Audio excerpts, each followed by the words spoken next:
Hey, Sean here from SpeedCubeReview.com. This is just going to be a little bit of a ramble video, and it's how fast you have to be to compete.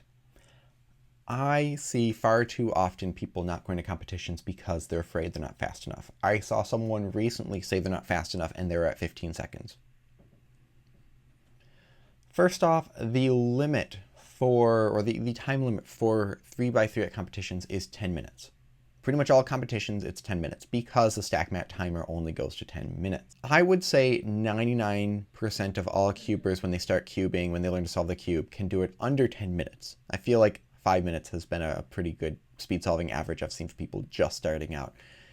At competitions I've been to, almost every single one I've ever been to, there's been at least one person over a minute, and I've for sure been to a competition where there was someone over 2 minutes.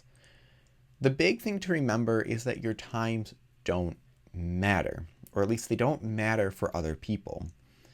They call them competitions, and yeah, if you're really in that top tier where you're solving in 6 seconds, you might be going to try to be first in the competition, but almost no one else is.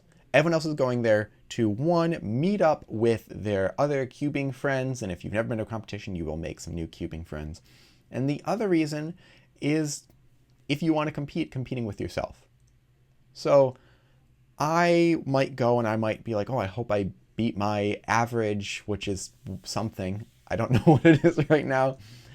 And great, that's great. But if I don't beat someone who is averaging 7 seconds, that's not a bother to me. And it's not a bother to most other people who go to competitions. It's not about that. It's really about the community.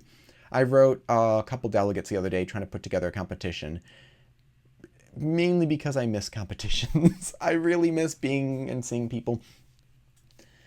There is someone that I know if we're at the same competition, we have like a little like, oh, I'll beat you on this one, and often I think I'll usually win on 3x3 and 4x4, but he'll definitely win on 5x5. It's just a fun thing, but it doesn't really matter.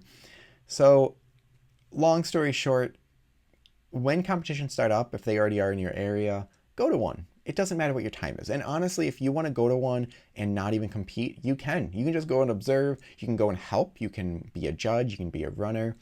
And if you want to go and just do one event and not another, you can. You can go and just do 2x2 and not even 3x3, as long as those events are happening that day.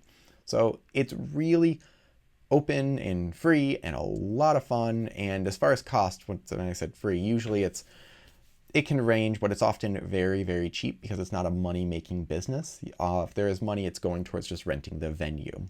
As far as prizes, usually nothing. At most, there is like a paper certificate that says you got first place at such and such event. That's about it.